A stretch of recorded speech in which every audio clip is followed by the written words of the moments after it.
Today we will discuss dynamic programming with some real world examples. Dynamic programming problems are commonly asked in interviews with the tech companies and are a crucial concept to master. Let's explore dynamic programming, understand when and how to employ dynamic programming and its advantages over other coding patterns. Hi there, welcome to Tech and Career Bytes. I'm a software professional with over 2 decades of experience, including 7 years in leadership roles at a global product based organization. Dynamic programming is a technique used in mathematics and computer science to solve problems by breaking them down into smaller overlapping subproblems.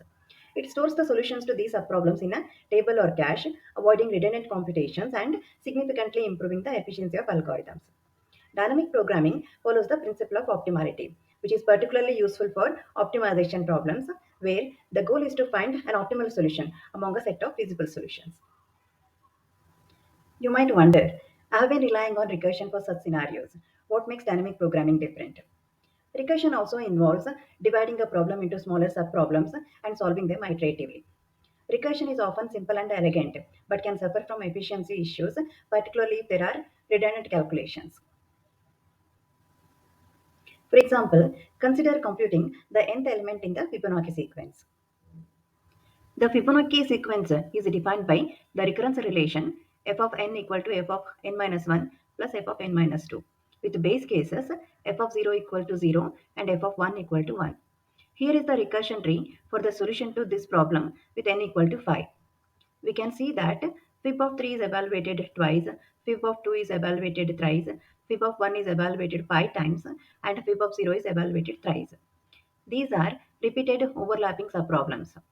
We can use a dynamic programming pattern to save the result once and use it whenever the subproblem is repeated.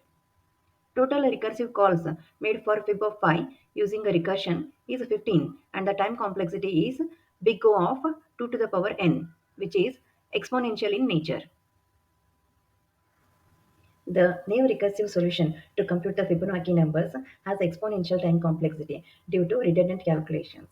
Dynamic programming can optimize this by storing the results of subproblems. So, how do I know if a problem can be solved using dynamic programming instead of the not so efficient recursion? Keep watching. A problem can be solved using dynamic programming if it meets the two characteristics. First, overlapping subproblems. The larger problem can be broken down into smaller problems, and the solutions to these subproblems are reused multiple times. Second, optimal substructure. The optimal solution to the larger problem can be constructed from the optimal solutions of its subproblems. In dynamic programming, there are two approaches to save the computations and reuse them. First, the top-down approach with the memoization, and second, the bottom-up approach using tabulation. Let's discuss each one of them in detail. Top-down approach with memoization. In this approach, the problem is solved in a recursive manner, breaking it down into smaller subproblems. However, to avoid redundant calculations, the solutions to subproblems are memoized or stored in a data structure, typically a cache or a table. Before solving a subproblem, the algorithm checks whether the solution to that subproblem is already in the memoization table. If the solution is found in the table, it is reused. Otherwise, the subproblem is solved and the result is stored in the table for future use.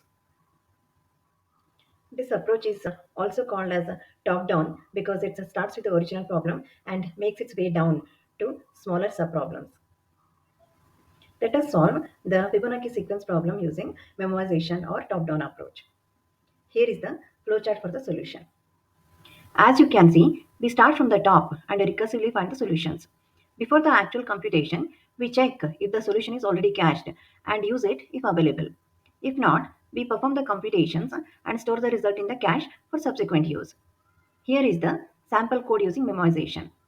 The link to GitHub repository can be found in the description box. The number of recursive calls made with the memoization to find the fifth element in the Fibonacci sequence is 6, that is n plus 1, and the time complexity is big O of n. Let us now solve the same problem using the bottom-up approach. Bottom-up approach with tabulation. In the bottom-up approach, the problem is solved by starting with the smallest subproblems and iteratively solving the larger subproblems. The solutions to subproblems are stored in a table from the bottom that is smallest subproblems, to the top, that is the original problem. The algorithm iterates through the subproblems, solving each one based on the solutions of its smaller subproblems. This approach is also known as bottom up because it starts with the smallest subproblems and builds up to the original problem. In this approach, the loop iterates from 2 to n, and at each iteration, the value of dp of I is computed using only the previously calculated values dp of I minus 1 and dp of I minus 2. This ensures that each Fibonacci number is computed in constant time, leading to a linear time complexity. TP is the array used for subproblems result tabulation. The time complexity of the Fibonacci sequence program using tabulation is also big O of n. Let's discuss the pros and cons of recursion and dynamic programming techniques. Dynamic programming is often more efficient than pure recursion for problems with overlapping subproblems because it avoids redundant calculations. Dynamic programming may use more memory due to the memoization table, while recursion typically uses less memory. Recursion is often more concise and readable. Dynamic programming solutions can be more complex due to the need to manage memoization. Dynamic programming is particularly suited for optimization problems with overlapping subproblems. Recursion is a more general technique applicable to a wide range of problems. In practice, these two techniques are not mutually exclusive, and some algorithms may combine both recursion and dynamic programming approaches for optimal solutions. There are many real world problems that can be solved using dynamic programming.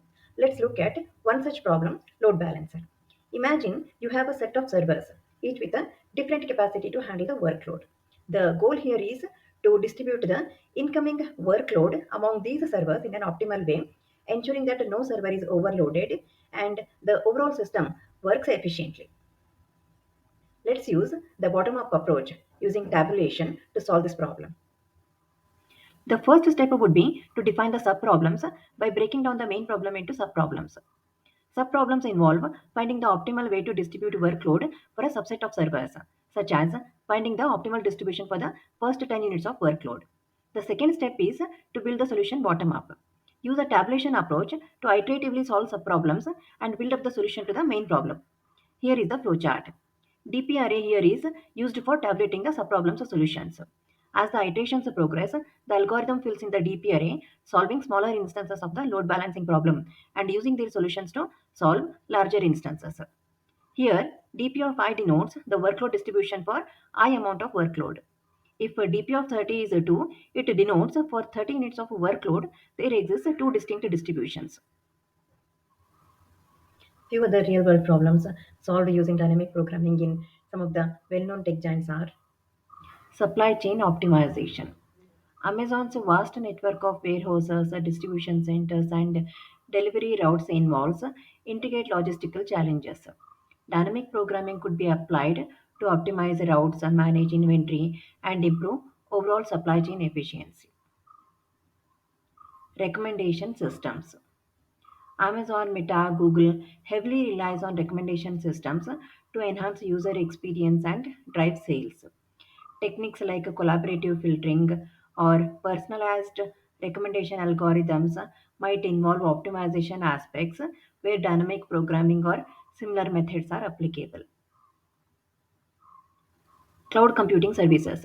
AWS, MS Azure, and Google Cloud provides cloud computing services, and optimization algorithms could be employed to manage resource allocation, scaling, and other aspects to ensure efficient use of computing resources in these companies.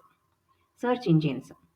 DP is used to check if white spaces can be added to a given search query to create valid words and expanding the search to find all possible queries that can be formed by adding white spaces.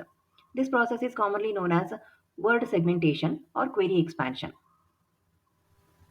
In today's video, we discussed dynamic programming with some real world examples. I hope this gives you much needed clarity preparing for coding interviews. If you found this video helpful, give us a thumbs up and subscribe to our channel for more such interesting tech topics. Do check out our other videos on software performance optimization and career development. My name is Rupa and I thank you so much for watching this video. See you in the next video.